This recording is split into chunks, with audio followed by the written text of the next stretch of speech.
ছোট্ট বন্ধুরা, আমরা যদি দ্বিতীয় শ্রেণীর গণিত বইয়ের ২১ নম্বর পৃষ্ঠার একদম উপরে লক্ষ্য করি, দেখো এখানে একদম শুরুতে ২ নম্বর প্রশ্নে বলা হয়েছে খালি ঘর পূরণ করি। অর্থাৎ এই ডান পাশে দেখো যে খালি ঘরগুলো আমরা দেখতে পাচ্ছি, এই খালি ঘরগুলো আমাদের সঠিক সংখ্যা দিয়ে পূরণ করতে বলা হয়েছে, তাই না? আচ্ছা, এই অঙ্কগুলো কিন্তু একদমই সহজ। হ্যাঁ, আচ্ছা দেখো এগুলোকে আমরা কিভাবে করে পূরণ করতে পারি। আমরা ১ নম্বর প্রশ্নে যদি লক্ষ্য করি, এখানে আমরা দেখতে পাচ্ছি বলা হয়েছে ২.৮ একক। আমাদের কি বলা হয়েছে? ২.৮ একক। তাহলে তোমরা তো একক, দশক, শতক, হাজার অর্থাৎ এই যে স্থানীয় মান, এগুলো সম্পর্কে তো এর আগেও জেনেছো, তাই না? আচ্ছা, তারপরেও যদি আমরা আবারও একটু সেটিকে একটু মনে করার চেষ্টা করি, দেখো এই জায়গায় আমি কিন্তু একটি সংখ্যা আগেই লিখে রেখেছি, তাই না? ১০৫২।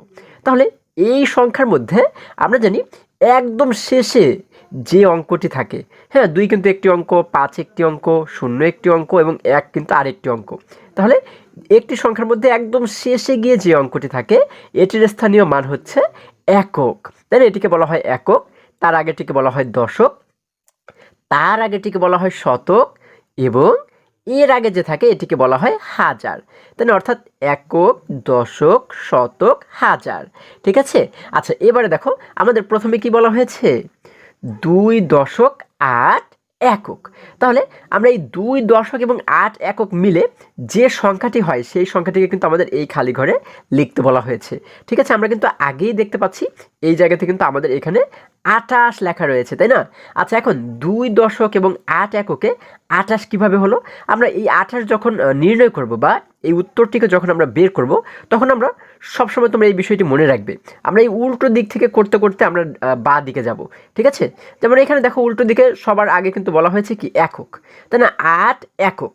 তাহলে এককের জায়গাতে আমরা কিন্তু লিখবো ৮। আমরা জানি একটি সংখ্যার সবার শেষে থাকে হচ্ছে একক। ঠিক আছে? যার কারণে শেষে লিখে দিলাম আমরা ৮। ঠিক আছে? এবার এককের আগে বলা হয়েছে ২ দশক। তাহলে এই দশকের ঘরে গিয়ে আমরা লিখবো হচ্ছে ২, যেহেতু ২ দশক বলা হয়েছে।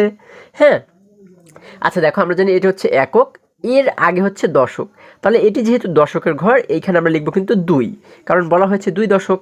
ঠিক আছে? যেহেতু আমরা ২ লিখেছি, এখন কিন্তু মোট হয়ে গেল ২৮। এটি হচ্ছে আমাদের উত্তর। হ্যাঁ, এবারে যদি আমরা ২ নম্বরে লক্ষ্য করি, এখানে বলা হয়েছে ৭.৪ একক। তাহলে আমরা কিভাবে করে সমাধান করব? আমরা কিন্তু উল্টো দিক থেকে সমাধান করতে করতেই বাঁ দিকে যাব, তাই না? একদম উল্টো দিকে রয়েছে কি ৪ একক, শেষে কি রয়েছে ৪ একক, অর্থাৎ এককের জায়গাতে আমরা কিন্তু লিখবো হচ্ছে ৪, তাই না? আচ্ছা দেখো এইখানে আমি কিন্তু আগেই সবগুলো খালি ঘর পূরণ করে রেখেছি। দেখো এককের ঘরে কিন্তু আমরা লিখে দিলাম ৪, তাই না? একক মানে কি সবার শেষে, শেষে আমরা লিখে দিলাম ৪। এবারে ৪ এককের আগে বলা হয়েছে ৭ দশক, অর্থাৎ দশকের ঘরে গিয়ে আমরা কিন্তু এবারে লিখবো ৭, তাই না?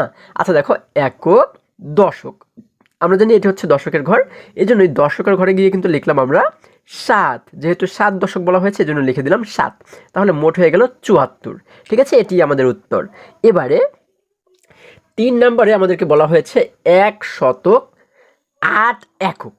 আচ্ছা, ১.৮ একক। তাহলে আমরা শেষে দেখতে পাচ্ছি রয়েছে ৮ একক। তাহলে এককের ঘরে আমরা লিখবো হচ্ছে ৮। এই দেখো একদম শেষে এককের ঘরে লিখে দিলাম আমরা ৮।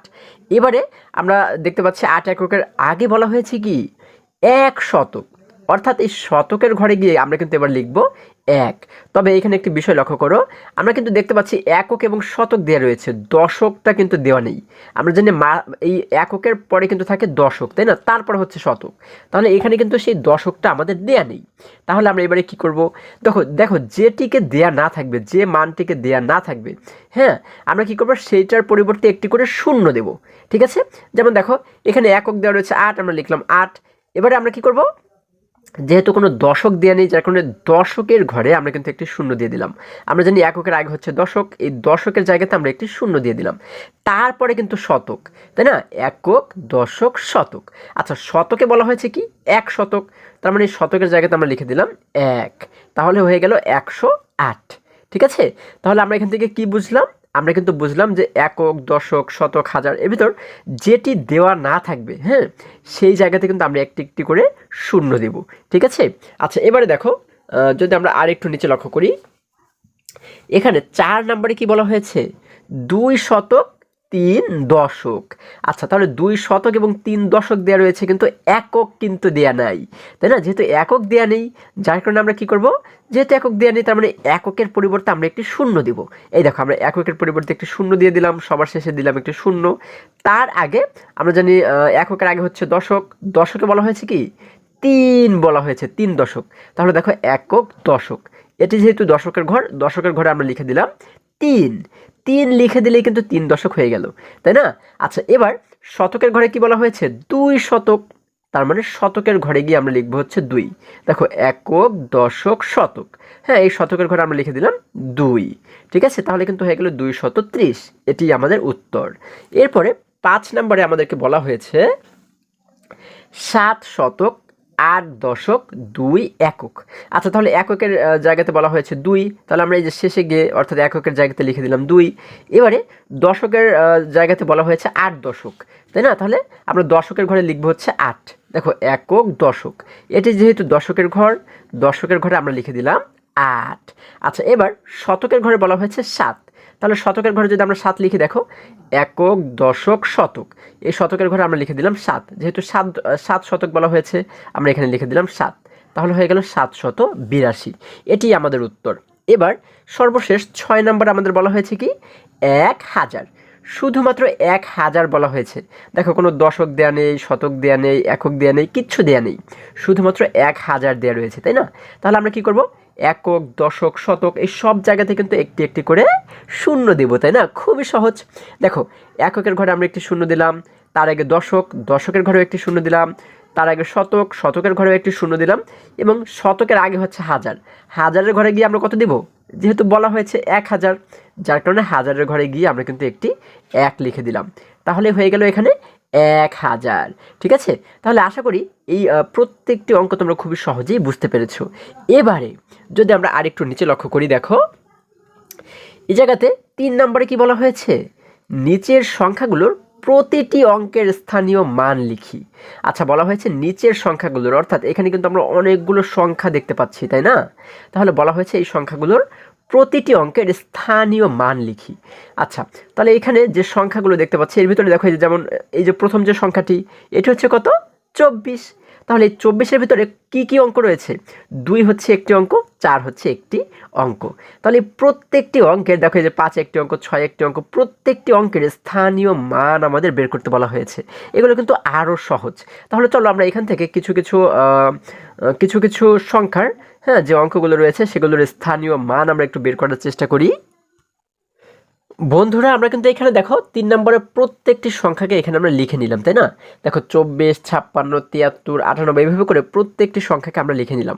তাহলে দেখো প্রথম সংখ্যা যেহেতু 24, তাহলে 24-এর স্থানীয় মান আমরা কিভাবে করে বের করতে পারি, আমরা 24-কে কিন্তু প্রথমে লিখবো, ঠিক আছে? আমরা এখানে লিখবো 2 এবং 4, তাই না? এবারে আমরা জানি যে কোনো সংখ্যার একদম শেষে মানে ডান পাশে যে অঙ্কটি থাকে এটিকে বলা হয় একক, তার আগেটিকে বলা হয় দশক, তার আগেটিকে বলা হয় শতক, তার আগেটিকে বলা হয় হাজার। তাহলে এটি যেহেতু সবার ডান পাশে রয়েছে তার মানে এটিকে বলা হয় একক, তাই না? 4 কিন্তু একক, যার কারণে আমরা 4কে লিখতে পারি হচ্ছে 4 একক, 4 একক। এখন 4 এককে কিভাবে লিখতে হয়, শুধুমাত্র 4কে লিখলেই কিন্তু 4 একক হয়ে যাবে। শুধুমাত্র যদি 4 আমরা লিখে দিই তাহলে হয়ে যাবে 4 একক, ঠিক আছে? আচ্ছা, এবারে যদি আমরা এই 2-এর স্থানীয় মান নির্ণয় করে, দেখো এটি হচ্ছে একক দশক, এটি যেহেতু দশক স্থানে রয়েছে তার মানে 2-এর স্থানীয় মান হচ্ছে কি 2 দশক, এটির স্থানীয় মান হচ্ছে 2 দশক, আমরা লিখব 2 দশক, ঠিক আছে? 2 দশক। এখন 2 দশককে কিভাবে লিখতে হয়, দেখো আমরা শুরুতে এই 2টাকে লিখবো, আমরা শুরুতে লিখলাম এই 2। এবারে দেখব যে 2-এর ডান পাশে মোট কয়টি অঙ্ক রয়েছে, এই ডান পাশে যে কয়টি অঙ্ক থাকবে, হ্যাঁ আমরা কিন্তু এই 2-এর পাশে সেই কয়টি শূন্য দিয়ে দিব। যেমন দেখো 2-এর পাশে দেখতে পাচ্ছি রয়েছে একটি মাত্র অঙ্ক, তাই না? যার কারণে এখানে আমরা একটি শূন্য দিয়ে দিব, ঠিক আছে? তাহলে হয়ে গেল 20, এটিকেই বলা হয় 2 দশক, ঠিক আছে? তাহলে আমাদের কিন্তু দেখো এই 24-এর, হ্যাঁ 2 এবং 4 এই দুটির স্থানীয় মান কিন্তু আমাদের নির্ণয় করা হয়ে গেল। এই হচ্ছে স্থানীয় মান নির্ণয়ের নিয়ম, ঠিক আছে? এটি কিন্তু খুবই সহজ। আচ্ছা, এবারে যদি আমরা এখান থেকে ধরো এই যে এইখানেও কিন্তু 2টি অঙ্ক রয়েছে, একটি দুটি, এখানেও একটি দুটি, এখানেও 2টি, এই জায়গাতে যেহেতু 3টি করে অঙ্ক রয়েছে এখান থেকে আমি একটু তোমাদেরকে করে দেখাই। যেমন দেখো এখানে 639, এটিকে যদি আমরা একটু বের করি, দেখো 639। আচ্ছা, তাহলে আমরা জানি এই সংখ্যার মধ্যে একদম শেষে রয়েছে কি 9। তাহলে 9 এর স্থানীয় মান হচ্ছে একক। এটি হচ্ছে একক, এটি হচ্ছে দশক এবং এটি হচ্ছে কি শতক, তাই না? তাহলে 9কে আমরা বলতে পারি কি, যেহেতু এটি একক স্থানে রয়েছে, তার মানে আমরা বলতে পারি কিন্তু 9 একক। আমরা কি বলতে পারি? 9 একক, 9 একক। আচ্ছা, এখন 9 একককে কিভাবে লিখতে হয়? শুধুমাত্র একটি 9 লিখলে কিন্তু হয়ে গেল 9 একক। ঠিক আছে? আচ্ছা, এবারে 3-এর স্থানীয় মান যদি আমরা নির্ণয় করি, দেখো এটি কোন অবস্থানে রয়েছে? একক, দশক। 3 যেহেতু দশক স্থানে রয়েছে, যার কারণে 3কে বলতে পারি 3 দশক, তাই না? আমরা এখানে লিখতে পারি হচ্ছে 3 দশক। আচ্ছা, 3 দশককে এবার কিভাবে করে লিখতে হয়? দেখো, আমরা শুরুতেই 3 লিখবো, এই যে 3 লিখে দিলাম। এবারে দেখবো 3-এর ডান পাশে কয়টি অঙ্ক রয়েছে? 3-এর ডান পাশে কিন্তু একটি মাত্র অঙ্ক রয়েছে, যার কারণে এখানে আমরা একটি শূন্য দিলেই কিন্তু 3 দশক হয়ে যাবে। অর্থাৎ এই 3-এর ডান পাশে যে কয়টি অঙ্ক থাকবে আমরা এখানে সেই কয়টি শূন্য দেব। ঠিক আছে? খুবই সহজ কিন্তু। আচ্ছা, এবারে 6 কোন অবস্থানে রয়েছে? দেখো কোন স্থানে রয়েছে? একক, দশক, শতক। এই 6 কিন্তু শতক স্থানে রয়েছে, তার মানে 6কে আমরা বলতে পারি কি 6 শতক। আমরা বলতে পারি হচ্ছে 6 শতক। দেখো 6 শতক। আচ্ছা, এখন 6 শতককে কিভাবে লিখবো? ঠিক আগের মতো এই 6কে আমরা শুরুতে লিখবো, এই জায়গাতে আমরা লিখে দিলাম 6। এবারে দেখবো 6-এর ডান পাশে, মানে এই পাশে কয়টি অঙ্ক রয়েছে? দেখো, একটি অঙ্ক, দুইটি অঙ্ক। যেহেতু দুইটি অঙ্ক, তার মানে এখানে কয়টি শূন্য দেব? হ্যাঁ, আমরা কিন্তু দুইটি শূন্য দিয়ে দেবো, একটি শূন্য, দুইটি শূন্য। তাহলে কিন্তু 6 শতক এখানে হয়ে গেল। ঠিক আছে? আমাদের কিন্তু এটিকে সমাধান করা হয়ে গেছে। আশা করি সকলেই তোমরা বুঝতে পেরেছো। এবারে আমরা দেখো এখানে এই যে সংখ্যাটি, এখানেও কিন্তু 3টি অঙ্ক রয়েছে, 1 2 3। এখানেও দেখো 1 2 3 1 2 3, তিনটি করে অঙ্ক রয়েছে, তাই না? তোমরা কিন্তু এই নিয়মেই প্রত্যেকটা অঙ্ককে সমাধান করবে। এবারে সর্বশেষ আমরা দেখতে পাচ্ছি এখানে রয়েছে 1000। 1000-এর মধ্যে কয়টি অঙ্ক রয়েছে? একটি, দুটি, তিনটি, চারটি অঙ্ক রয়েছে, যার কারণে এটিকে আমি যদি তোমাদেরকে একটু সমাধান করে দেখাই, দেখো। আচ্ছা, আমাদের বলা হয়েছে কি 1000, তাই না? আচ্ছা, 1000।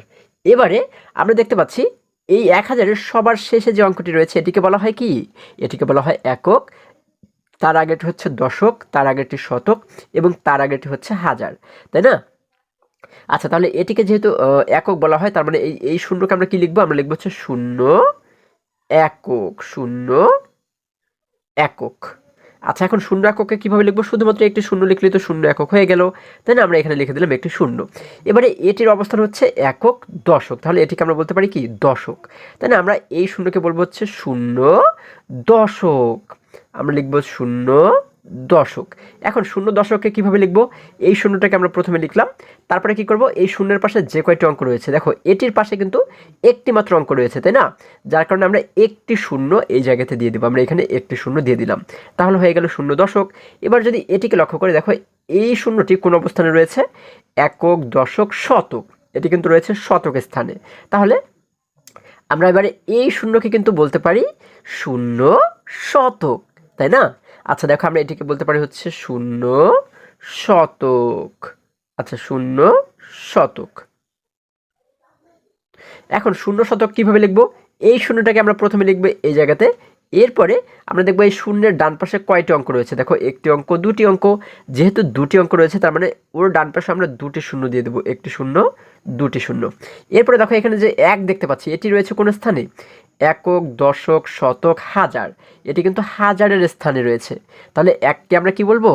1000, তাই না? দেখো এই 1কে আমরা এবারে লিখতে পারি হচ্ছে 1000, 1000। আচ্ছা, এখন 1000 কিভাবে করে লিখতে হয়?